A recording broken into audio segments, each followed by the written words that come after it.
use fairly mundane objects. They can use boxes, knives, hats, and cards. And for a quick moment, with their abracadabra, our belief system is challenged. They've created a reality that we're forced to deal with that's outside of our ordinary lives. But there's a catch. All too quickly, we realize that magicians don't do magic. Theirs is the craft of illusion. Now consider a deep, thought-provoking question. For example, what would happen if, or how would you feel when? Now, there's real magic. Questions such as these create whole new worlds. 20 years ago, I attended a lecture on biblical literary text analysis. I found myself instantly drawn to the field. The Bible is, of course, a pillar of Western civilization. Its stories frame our laws, pervade our conversations, punctuate our policy debates, and for many, shape religious, spiritual practice. But what spoke to me initially was something quite different. It was the tools that biblical scholars use to make meaning. I knew that if I could master that tool set, the payoff personally and professionally would be enormous. I would become great at asking important, thought-provoking questions, and I'd be capable of using the answers to generate co-created breakthroughs. Today, I'll share how biblical scholars approach their work. Then I'll show how their methods could be used to spur innovation. Many of the rules for biblical text analysis were developed more than 2,000 years ago. For today's talk, I have chosen approximately 4 of 30 broad principles for wresting meaning from biblical texts. So let's start off with the first principle. What does the story's white space convey? The concept of white space, in contrast to the black space of letters on a page, is best illustrated by a Sherlock Holmes story, The Silver Blaze. In it, Colonel Ross asks the famous detective, "Is there any point to which you would wish to draw my attention?" To the curious incident of the dog at the nighttime. But the dog did nothing in the nighttime. That was the curious incident, says our detective. You see, the dog should have barked. But it didn't, and that fact led Holmes to conclude that the perpetrator had to be the dog's owner in the break-in. In biblical text analysis, we look for what wasn't said, who didn't speak, and in general, what's missing from the story. From these absences, we infer meaning. A quick example. When Eve is created, Adam is just exultant, but Eve says nothing. What did she think about that pairing?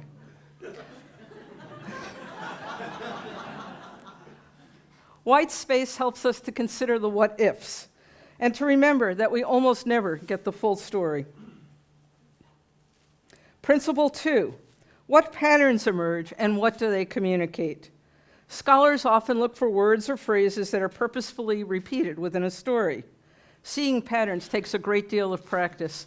If you're a sports fan, you'll know exactly what I mean. Many of you could watch a football, basketball, or soccer game, and you could recognize what's a great defense or a great offense. What I see in contrast is a bunch of guys running down a field or a court randomly chasing each other in the ball. In short, I see nothing.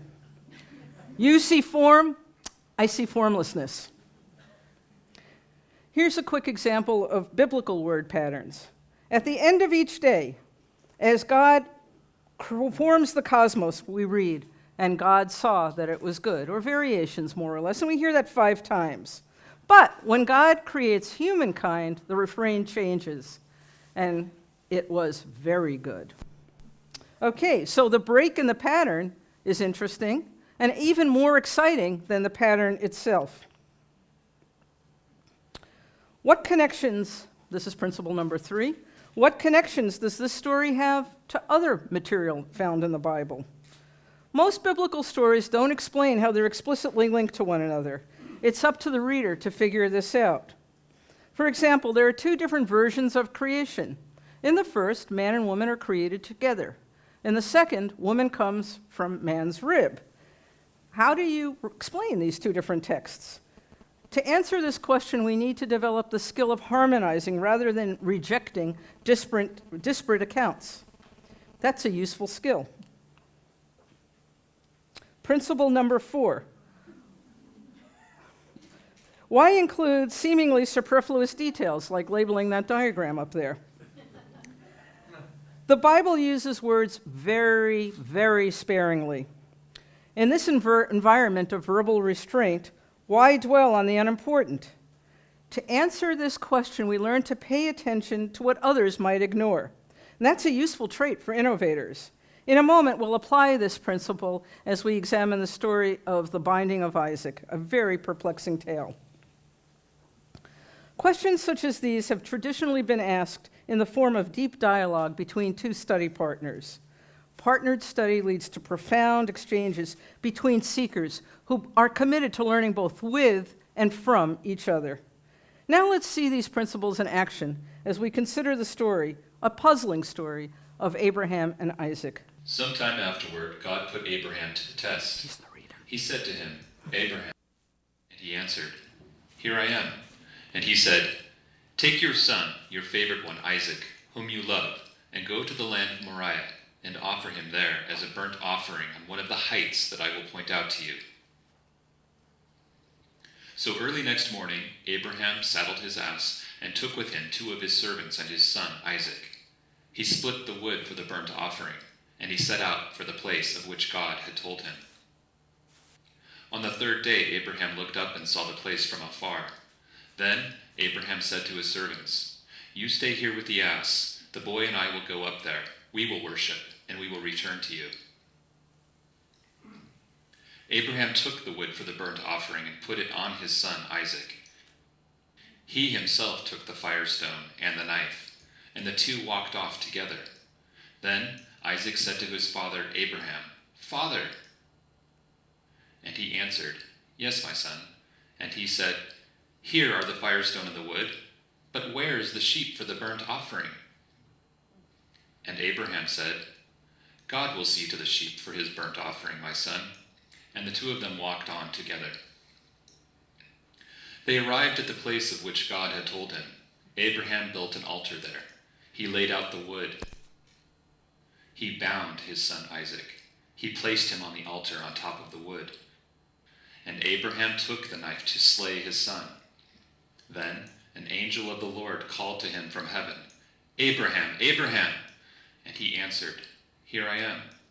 And he said, Do not raise your hand against the boy, or do anything to him. For now I know that you fear God, since you have not withheld your son, your favorite one, from me. When Abraham looked up, his eye fell upon a ram, caught in the thicket by its horns. So Abraham went and took the ram, and offered it up as a burnt offering in place of his son. So now let's apply the 4 principles that we've identified to this story. Where is the story's white space? We're never told what Isaac thinks or feels. We have to imagine this by walking in his sandals. And in so doing, we develop some empathy. And empathy is a really important trait for innovation, as the design thinking movement has pointed out to us. What patterns are embedded in the story? There's a flurry of verbs at the dramatic high point. Abraham built an altar, laid out the wood, bound his son, and so on. There are repeated references to the words son, taking, seeing, and looking. What additional meanings do these patterns convey? How is the story connected to other biblical material? The narrative begins sometime afterward, but after what? To answer this question, we have to think about Abraham holistically. What extraneous material is presented in the story? Though we are never told how Abraham or Isaac felt, we are reminded no less than 8 times that Isaac is Abraham's son. Why dwell on the only detail in the story that's unambiguous? Not surprisingly, there are no definitive answers to these questions. What I've proposed today is that biblical text analysis offers us a tool set that we can use to foster innovation. But how? Let me turn to some work that a colleague of mine, Evan Bloom, and I are doing. We're studying how national societies and the Red Cross, Red Crescent movement evolve. And in so doing, we've applied these principles to great advantage. Applying the principle of white space. In encounters with stakeholders, focus on what is unsaid and not done. Proactively explore the reasons why these white spaces exist. Is the context threatening? Do people feel disempowered? In our study, we spent as much time thinking about what national societies don't do as what they do, our white space analysis. As a result, we've discovered that the absence of systematic organizational learning significantly jeopardizes national society performance. Applying the principle of pattern identification. Represent information spatially. Actively imagine the patterns that exist and then test through acute observation and data gathering. And explore how positive patterns could be leveraged and how negative patterns can be reversed. During our research, we constructed visual representations of all of our data. Seeing the data in the form of a map helped us realize something very profound, that national societies operating in countries with a low Human Development Index score turned out to be really adept at adapting to the constraints of their environments. Apply the principle of connections. Never look at events in isolation. Instead, clarify key antecedent events and think how present events will influence the future. Recognize that connections often go very far back in time. In our current research, we used extensive storytelling to uncover connections between seemingly unrelated events. This helped us to see that disasters have a very interesting positive upside. Once the emergency ends, national societies become more competent, confident, and trusted. The principle of paying attention to the seemingly extraneous. Don't move too quickly to dismiss something that at first appears irrelevant. Use these seemingly extraneous details as a springboard for creative analysis. Why is this here? What would happen if we saw more of it? As part of our research, we sorted through mounds of material that national societies sent to us. In one case, we spent a lot of time poring over a human resources manual. At first, it seemed to us that we were examining administrivia.